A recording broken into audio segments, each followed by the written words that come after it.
Welcome to ఫ్రెషెస్ నా Telugu channel. ఈరోజు మనం ఈ వీడియోలో సిఆర్పిఎఫ్ రిక్రూట్మెంట్ డీటెయిల్స్ గురించి తెలుసుకుందాం. వీడియోని చివరి వరకు చూడలేకపోతున్నా లేదా మీరు ఓన్గా రిక్రూట్మెంట్ డీటెయిల్స్ చదవాలనుకున్నా కానీ డిస్క్రిప్షన్ బాక్స్లో లింక్ ఉంటుంది. ఆల్టర్నేటివ్గా గూగుల్కి వెళ్ళి అన్నా కానీ సిఆర్పిఎఫ్ రిక్రూట్మెంట్ 2021 ఫ్రెషెస్ నౌ అని కనుక సెర్చ్ చేస్తే ఫ్రెషెస్ నౌ వెబ్సైట్ ద్వారా మీకు అన్ని డీటెయిల్స్ అనేవి ఒకే చోట దొరుకుతాయి. టెలిగ్రామ్ యాప్లో ఫ్రెషెస్ నౌ తెలుగు ఛానల్ అని సెర్చ్ చేసి 6,000+ సబ్స్క్రైబర్స్ని జాయిన్ అవ్వండి. మీకు కూడా రెగ్యులర్గా జాబ్ అప్డేట్స్ అనేవి వస్తాయి. ఒకవేళ యాప్ కనుక ఉంటే డైరెక్ట్గా జాయిన్ అవ్వాల్సిన లింక్ డిస్క్రిప్షన్ బాక్స్లో ఉంటుంది. As per the government of India CRPF అనేది ఒక నోడల్ ఫోర్స్గా డిక్లేర్ చేశారు. సో ఈ పర్టికులర్ ఆర్గనైజేషన్ నుంచి పారామెడికల్ డిపార్ట్మెంట్లో వేకెన్సీస్ అనేవి రిలీజ్ చేశారు.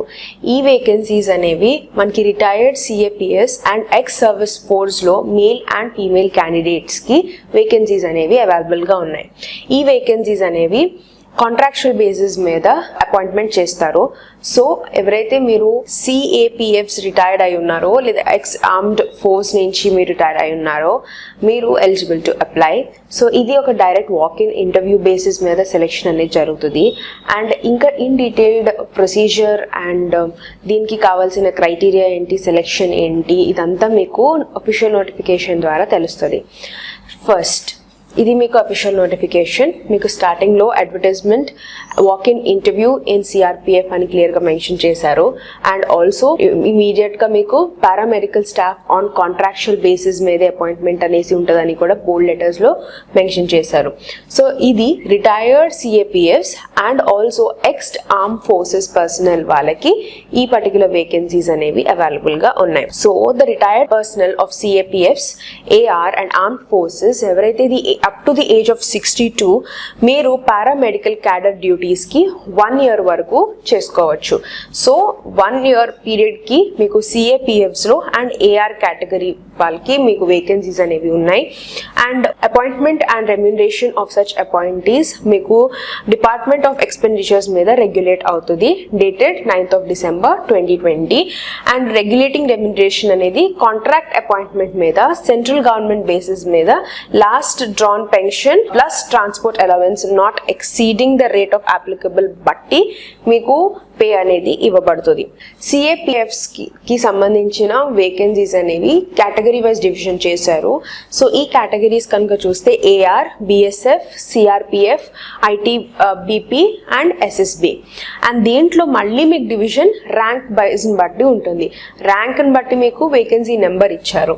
సో ఫస్ట్ సిస్టర్కి 1, నాయబ్ సుబేదార్ 52, వారెంట్ ఆఫీసర్కి 26, రైఫిల్మెన్కి ల్యాబ్ అసిస్టెంట్ 11, రైఫిల్మెన్ నర్సింగ్ అసిస్టెంట్కి 46, ఆర్ఎఫ్డబ్ల్యూ ఫీమేల్ అటెండెంట్కి 8, బిఎస్ఎఫ్లో చూసుకుంటే మళ్ళీ స్టాఫ్ నర్స్కి 49, ల్యాబ్ టెక్నీషియన్కి 40, ఎక్స్రే టెక్నీషియన్కి 44. అండ్ నెక్స్ట్ సిఆర్పిఎఫ్లో స్టాఫ్ నర్స్కి 231 ఉన్నాయి, రేడియోగ్రఫర్కి 17, ఫిజియోథెరపిస్ట్కి 100, ఫార్మసిస్ట్కి 123 ఎక్సెట్రా. ఐటీబీపీలో స్టాఫ్ నర్స్కి 18, మెడిక్స్కి 67, ఫార్మసిస్ట్కి 11, ల్యాబ్ టెక్నీషియన్కి 1, ఏఎన్ఎం కి 15, రేడియోగ్రఫర్ కి 1. And last section SSB. ఎస్ఎస్బిలో మీకు ఎస్ఎం సిస్టర్ ఐఆర్సీకి 1, నెక్స్ట్ ఎస్ఐ స్టాఫ్ నర్స్కి 39, ఎస్ఐ ఫార్మసిస్ట్కి 1, అండ్ ఏఎస్ఐ ఫార్మసిస్ట్కి 19, ల్యాబ్ టెక్నీషియన్కి 12, ఏఎస్ఐ ఓటీకి 2. సో అట్లాగా మీకు ఫస్ట్ మీకు డిపార్ట్మెంట్ వైజ్, తర్వాత మీకు ర్యాంక్ వైజ్ డివిజన్ చేసి మీకు వేకెన్సీస్ అనేసి ఇచ్చారు. సో ఈ పర్టిక్యులర్ సిఆర్పిఎఫ్ అనేది they are designated as per the centres. And సెంటర్స్ని బట్టి మీకు వాక్-ఇన్ ఇంటర్వ్యూ అనేది కండక్ట్ చేస్తారు. సో దానికి షెడ్యూల్ అడ్రస్ ఏదైతే ఉంటుందో మీకు ఇక్కడ టేబుల్ ఫార్మాట్లో ఇచ్చారు. సో ఇక్కడ డేట్ అండ్ టైం అండ్ అక్కడ మీకు అడ్రస్. సో అడ్రస్ ఏదైతే ప్లేస్ మెన్షన్ చేశారు మీకు ఆ పర్టిక్యులర్ ప్లేస్లో పర్టిక్యులర్ బిల్డింగ్లో మీకు ఇంటర్వ్యూ అనేది జరుగుతుంది అనేసి. సో కొన్ని చూద్దాం. First 13th of September to 15th of September మీకు 9 to 18 hours composite hospital CRPF ఢిల్లీలో జరుగుతుంది. నెక్స్ట్ 13th of September ని మీకు వేరియస్ ప్లేసెస్లో జరుగుతుంది, లైక్ ఢిల్లీ, గువాహటి, జమ్మూ, హైదరాబాద్, అజ్మీర్, గాంధీనగర్, నాగ్పూర్, అలహాబాద్, రాంచీ, భువనేశ్వర్ ఇవన్నీ మీకు ప్లేసెస్ ఇచ్చారు. డేట్ మాత్రం సేమ్ 19th of September 2021 నుంచి 15th of September 2021 వరకు.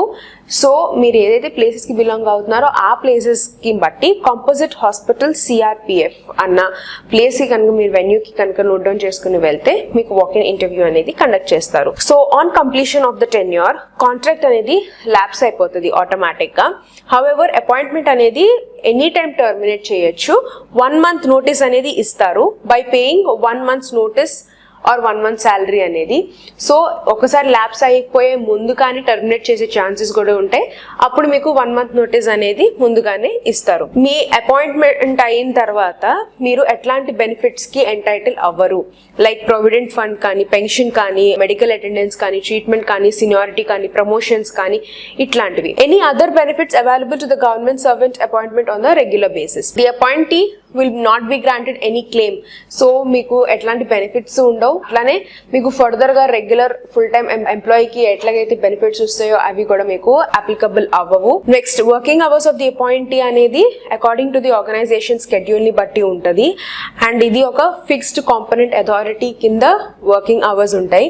Appointment carried by the liability to the service in any part of the country. However preference of place of duty will be considered after the selection only. I mean ఏ place నుంచి belong అవుతున్నా కానీ మీకు centre of service ఏదైతే మీకు ఉంటుందో అది any part of the country నుంచి అవ్వచ్చు. అది కన్సిడరేషన్ ఆఫ్టర్ ద సెలెక్షన్ ని బట్టి మీకు కన్సిడరేషన్ అనేది ఉంటుంది. అపాయింటీ మీకు ఇచ్చిన డ్యూటీస్ ని అసైన్ చేసినవి మీరు ఫుల్ఫిల్ చేయాలి. And next, leave entitlement of the appointee అనేది అకార్డింగ్ టు ది ఆర్గనైజేషన్ బట్టి ఉంటుంది. అండ్ ఎట్లాంటి అలవెన్సెస్ పే చేయట్లేదు in the period of engagement in the particular organization, and ఇది contractual basis or hiring process ni kabatti. During the continuous contractual period you have to follow the standards of disciplines and administrative orders avanni మీరు follow అవుతూ మీరు work ని fulfil చేయాలి, responsibilities ని. Interested X employees మీరు ఎవరైతే ఉన్నారో ఒకవేళ మీరు కనుక ఇంట్రెస్టెడ్ అయితే you can visit the official website. Official website అనేది మీకు కంపల్సరీ విజిట్ చేయాలి ఇక్కడ మెన్షన్ చేసిన విధానంగా, బికాస్ అఫీషియల్ వెబ్సైట్ ద్వారా మీకు టైం టు టైం అప్డేట్స్ ఏమైనా చేంజెస్ ఉన్నా కానీ మీకు తెలుస్తాయి. Next, medical will be conducted on joining. Medical examination అనేది కండక్ట్ చేస్తారు జాయినింగ్ టైం అప్పుడు. Appearing for the interview. So ఇంటర్వ్యూకి వెళ్ళినప్పుడు మీరు ఒరిజినల్ డాక్యుమెంట్స్ అనేవి తీసుకువెళ్ళాలి. ఒరిజినల్ డాక్యుమెంట్స్ ఏంటివి? Retirement certificate, PPO, degree, age proof, IDs, experience certificates ఇవన్నీ.